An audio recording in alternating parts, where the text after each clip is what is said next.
سب سے پہلے تمام دوستوں کو السلام علیکم۔ نیشنل ٹی20 کپ میں بلوچستان نے صدر پنجاب کو 16 رن سے ہرا دیا۔ ویڈیو کی تفصیل میں جانے سے پہلے اس ویڈیو کو لائک کریں اور کمنٹ سیکشن میں اس اپڈیٹ کے متعلق اپنی رائے کا اظہار ضرور کریں۔ ملتان میں کھیلے گئے میچ میں امام الحق کی شاندار بیٹنگ کی بدولت بلوچستان نے پہلے کھیلتے ہوئے 4 وکٹ پر 230 رن بنائے۔ امام الحق نے عمدہ بلے بازی کا مظاہرہ کرتے ہوئے ناگدین کو کرارا جواب دیا اور 54 گیندوں پر شاندار 94 رن بنا کر آؤٹ ہوئے، جبکہ حارث سہیل نے 53 رن کی شاندار اننگز کھیلی۔ جبکہ اس کے علاوہ بسم اللہ خان نے بھی عمدہ جارحانہ 39 رن بنائے۔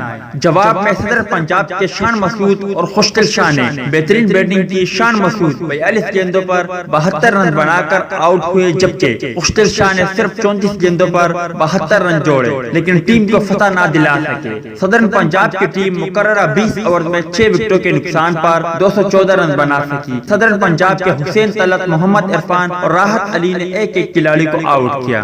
تاہم امام الحق، خوشدل شاہ اور حارث سہیل کی بیٹنگ کی جتنی بھی تعریف کی جائے وہ کم ہے، مگر شان مسعود کی شاندار بیٹنگ کو بھی نظر انداز نہیں کیا جا سکتا۔ ملتے ہیں کسی نیکسٹ ویڈیو میں، تب تک کے لیے اجازت دیجیے، اللہ حافظ۔